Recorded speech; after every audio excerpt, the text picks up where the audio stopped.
এই গ্রামের জমিদার হরবল্লভ রায়ের বাড়িতে ডাগলাস অতিথি হয়েছে।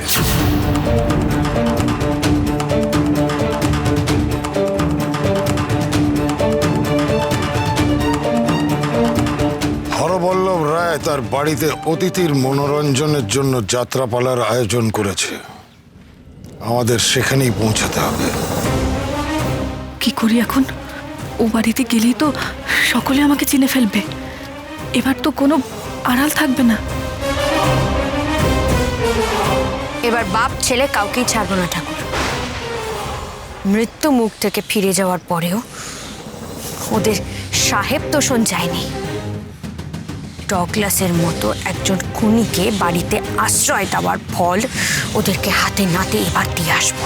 কিন্তু তারা বাপ ছেলে তো কাউকে মারেনি, আমাদেরও কাউকে আঘাত করেনি। তাদের আঘাত করার আগে আমাদের কি উচিত হবে তাদের আঘাত করা?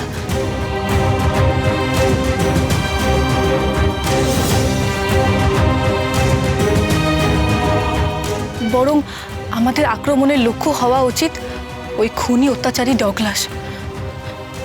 তা নয় কি বাবা ঠাকুর? তুমি ঠিক বলেছ মা।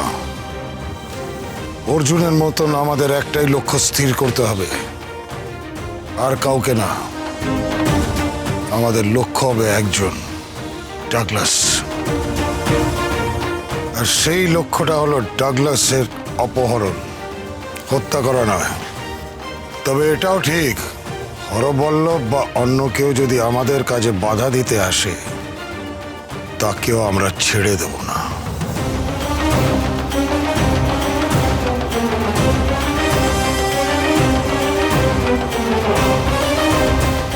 যোগ্য জবাব দিতে হবে।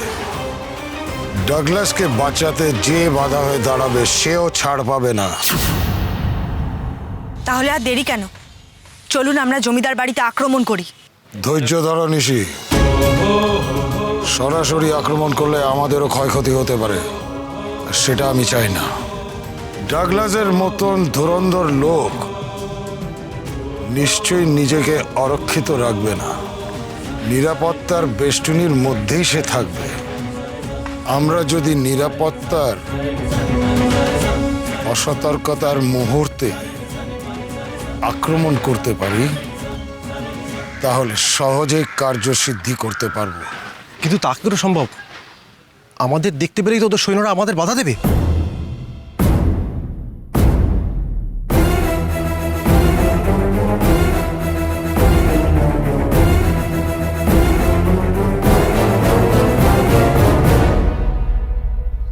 এর উপায় নিশ্চয়ই একটা।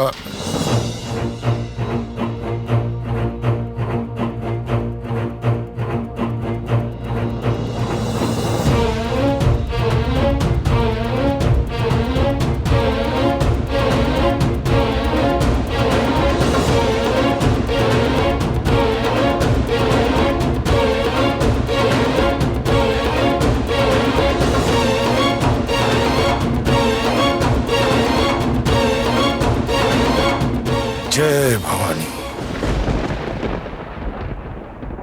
ধরো ওদের। দাঁড়াও। কি কে তোমরা? কি চাও? দেখো দেখো, আমরা সব গরিব মানুষ, যাত্রাপালা করি আমরা। ভয় পেও না, যা জিজ্ঞেস করছি তার উত্তর দাও। তোমরা কি জমিদার হরবল্লভ রায়ের বাড়িতে যাত্রাপালা করতে যাচ্ছ? হ্যাঁ। তোমাদের আর সেখানে যাওয়ার প্রয়োজন নেই। মানে তোমরা আজ ওখানে যাত্রাপালা করতে যাবে না। বাবা ঠাকুর কি চাইছেন? ওদের যেতে বারণ করছেন কেন? সে কি? কেন কেন যাব না? কে আপনি? পরিচয় জানার কোনো প্রয়োজন নেই।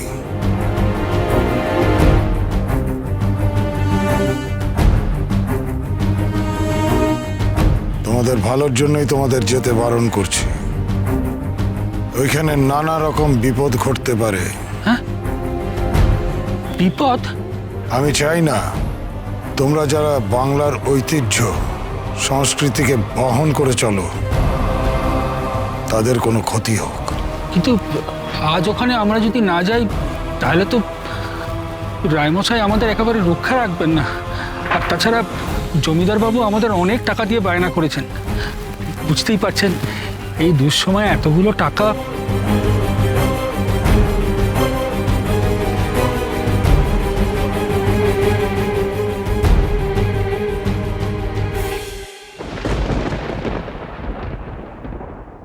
এই নাও,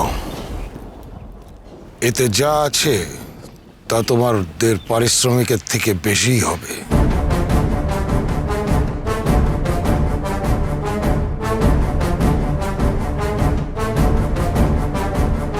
আর হরবল্লভ তোমাদের কোনো ক্ষতি করতে পারবে না, সেই ভার আমার। এটা তোমাদের পুরস্কার। আমি শিল্প এবং শিল্পীদের বড় ভালোবাসি, তাই এটা তোমাদের দিলাম। এখন তোমরা আসতে পারো।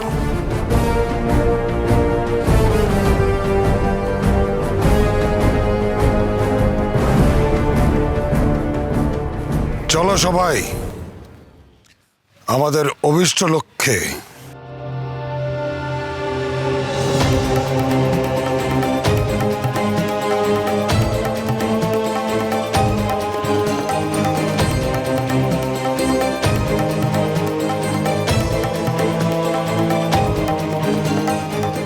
কি করি এখন? আমি তো ও বাড়িতে গেলেই ওদের চোখে ধরা পড়ে যাব, আর এদিকে বাবা ঠাকুরের কাছেও প্রকাশ হয়ে যাবে আমার অতীত জীবন।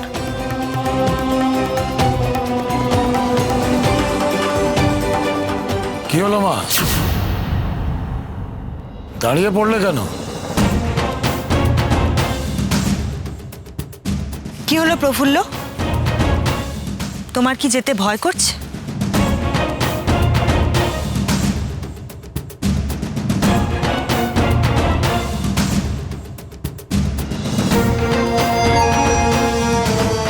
ভয় করছে না, কিন্তু একটা দ্বিধা, একটা সংশয় তো অবশ্যই কাজ করছে।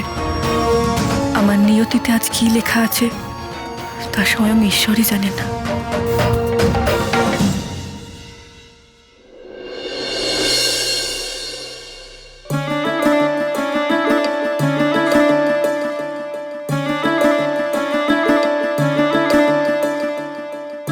হ্যাঁ রে কুন্দ, পিঠে তৈরির সব সরঞ্জাম ঠিক করে রেখেছিস তো?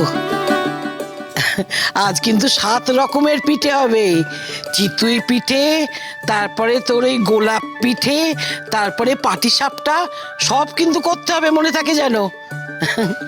আমি তো আর তোদের সাহায্য করতে পারবো না এই বুড়ো হাড়ে, তোরাই কর। নারকোল ভালো করে কুড়ো।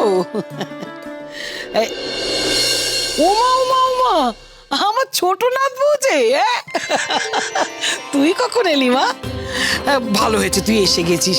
এই বাড়িতে এত রকমের পিঠে হচ্ছে, আর আমার ছোট নাথ বউ থাকবে না, তাই কখনো হয়? আমার মনটা খালি তুই তুই তুই তুই করছিল। সেইটা নিয়ে তো এলাম গো পিসি ঠাম্মা। ছাই, আমাকে বোকা ভেবেছো? তুমি আমারটা নিয়েছো? হ্যাঁ, এসেছে তো আমার কর্তায় ভাগ বসাতে। আমার দা ঠাকুরের টানে আমি যেন বুঝি না। তা আজকে এত সব কিছুর আয়োজন কেন? ওমা, এ বাড়িতে আবার কোনো কেন কেন আছে নাকি? একটা ছুতো পেলেই তো হলো। তোর শ্বশুর বড় এক সাহেবকে নিয়ে এসেছে। কি যেন সাহেবের নাম জানলি? কি ডগডগ সাহেব না লাস লাস লাস কি একটা যেন নাম। সেই সাহেবকে নাকি এই বাংলার পিঠে পুলি খাইয়ে একেবারে মনোরঞ্জন করবে। যাকে খুব ভালো হয়েছে তুইও এসে গেছিস। তুই দেখ কতটুকু কি সাহায্য করতে পারিস। হ্যাঁ ও কুন্দ, আমি ভেতরে যাচ্ছি।